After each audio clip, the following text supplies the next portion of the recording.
Hey, Wyze. All Might's death has begun, and it was initiated in his encounter with the hero killer 𝙬🚘. My Hero Academia chapter 326 was titled, Who Are You Really? Where it focuses on All Might believing more and more as time is passing on that he is a failure for what he did to Deku, and 𝙬🚘 being the individual to relight the fire inside of All Might and bring him back to the realization of who he actually is. I believe that this is 1000% setting up the inevitable death of All Might. Mainly because his name is one that ranks among the heavens. He's viewed as a god, and he views himself as somebody who should take responsibility of being viewed as a god. And this is really bad because one, he's not a god, and two, because he doesn't have the actual ability to do anything that he would like to do to change what is going on in this current stage of life in Japan. All Might is beating himself up mentally and questioning who he actually is because he wasn't able to take care of the person that he said he was going to take care of in Deku, promising not only Deku but Inko that he will protect Deku and make sure that Deku is taken care of for the foreseeable future until he ultimately dies, and effectively being thrown to the side by Deku because Deku doesn't want him to be in danger. Is really getting to All Might because he knows the danger that's up ahead for Deku, and he knows that Deku should be going a different route, but the problem is he is not the person that's actually able to convey that to Deku, and this makes All Might question his desire to live. Having flashbacks with his conversation with Aizawa Sensei before the Paranormal Liberation War arc regarding his ability to stay alive and whether him living actually brings any form of purpose or value to anyone that he's encountered. So it's at this point in his life, being that he doesn't have the power of One for All that will grant him the ability to protect anyone, and he hasn't been able to show the ability to protect his own pupil, it's to the point where 𝚘𝚙𝚢 is separating himself from All Might and viewing All Might as a waste of space, and that he's just getting in the way of everything. But the hero killer 𝙬🚘 has something to say about this, where he confronts 𝚘𝚙𝚢 of talking bad about the great All Might. 𝙬🚘 is obviously going to be an advocate for All Might because he believes that All Might is the ultimate hero. And not only that, but he believes that every single hero in society should be following the footsteps of All Might and having his ideals as to why they become a hero. And for those who don't have those ideals, 𝙬🚘 just kind of kills them. So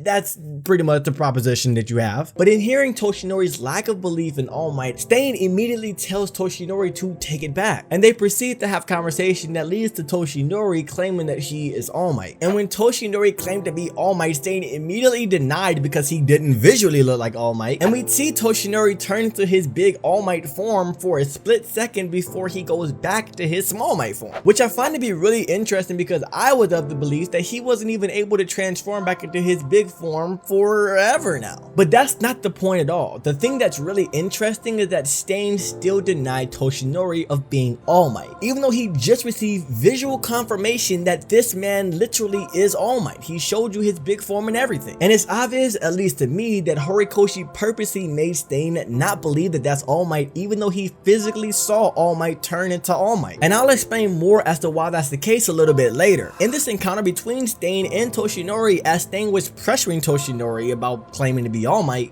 started to reminisce over his past and what led him to become a hero even though he was quirkless, saying that he just couldn't sit back and accept the reality of how the world was, where all there was chaos and madness keeping people from enjoying their daily lives, and that all of that was being wiped away senselessly. And I don't know why I said senselessly. Although he was powerless, he refused to sit on the sideline, and he had to make the world a better place some way, somehow, which is really interesting to me. But the most interesting part about it is the fact that All Might now in the story of My Hero Academia has lost his ways, coming to the realization that he's run his course, and the All Might that we knew from the past is effectively gone. And not only is the All Might of the past gone, but the initiating result that we receive now as of the fall of Hero Society was started because All Might had to retire in his final fight against All for One in Kamino. All Might had been slowly falling into belief in himself because everyone used to believe in him, but because he hasn't been present and the result shows otherwise, he doesn't believe that anybody cares to believe in him anymore because he's not there, and he is losing belief in himself. But 𝙬🚘 on the other hand has a completely different mindset mindset about who All Might is. And in fact, he attacked Toshinori and invaded his private space, all in the attempt to convince him that All Might is still relevant and important, even in the midst of the chaos of the destroyed hero society, moving him behind one of the big ice boulders that Shoto left, which I find to be interesting because Shoto still is in this chapter even though he's not in the chapter. And Stain actually shows Toshinori how valuable All Might still is in the current predicament in the world. A random woman comes to the All Might statue alone in the rain just so that she can take off the "I am not here" sign that the anti-hero groups have placed on the All Might statue, considering the fact that it's dangerous for her to be out there in general because a villain could attack her and she could be effectively destroyed immediately. And in the exact same breath, the anti-hero group could be coming after her again because she's supporting heroes and they will effectively damage her as well. She has decided to put her life on the line to save the reputation of All Might because it meant so much to her. And because this is a ridiculous and dangerous thing for her to do, Toshinori asks, well, why is she doing what she's doing? And in that split second, everything in Toshinori's mind about All Might completely changed, because we found out that that lady is the exact same lady that was under the rubble in All Might's fight against All for One, which effectively makes her the last person that All Might has ever saved. Already having this understanding of what All Might's view of heroism means to the world, Stain looks at Toshinori and says that in the worst of times, All Might would maintain the grin and devote every fiber of his being to the people. It had nothing to do with powers or quirks, but the man that is named All Might could never live his life any other way. He carved those ideals into his very soul and was lauded for it, and his influence still lives on. The flickering embers he left behind is nurtured by those select few who succumb neither to chilling rain nor howling wind, until the embers grow anew into a roaring blaze. No matter how undignified the struggle is, they must stoke the flames so long as they draw breath. A hero can only claim that title as long as his soul burns fiercely in service of others. This speech brought All Might back to his center, back to his original way of thinking of what it means to truly become a hero. But it's not at all about having the power in the first place, but it's all about devoting every single fiber of your being to the people. And as All Might was gathering his thoughts and bringing himself back to his center of what it means to be a hero, Stain gives All Might a bombshell of information that I believe is going to result in his inevitable death. But before he did that, he gave a message to Toshinori which would imply that he already knew who Toshinori was, which was All Might, saying that if a god is falling upon the earth and his soul has turned feeble and mortal, that is All Might represented in his All Might form and his Small Might form, where his All Might form he was viewed as a god, and with the result of him becoming his Small Might form, he realized how mortality works and he became way more weak. The speech that Stain gave to All Might gave him back his identity, which connects back to the chapter of My Hero Academia, which is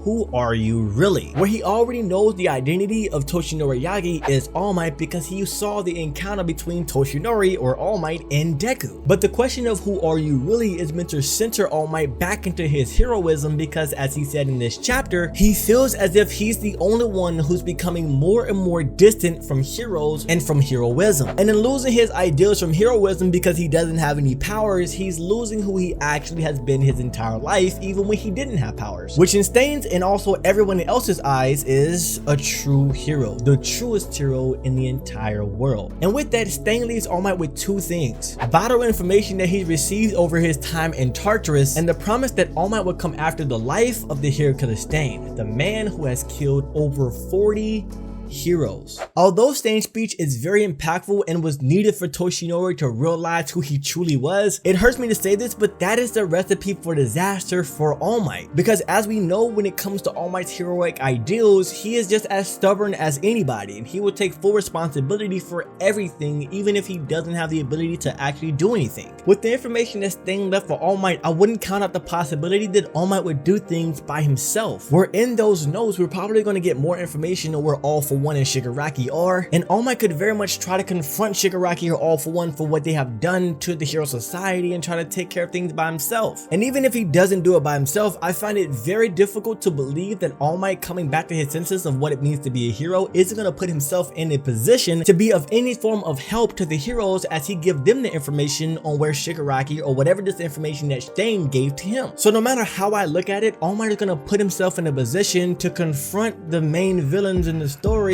and he's going to lose his life. And frankly, with how the story has been going, he may lose his life really soon. If you want to see my live reaction to My Hero Academia chapter 326, check this video out right here and win your zone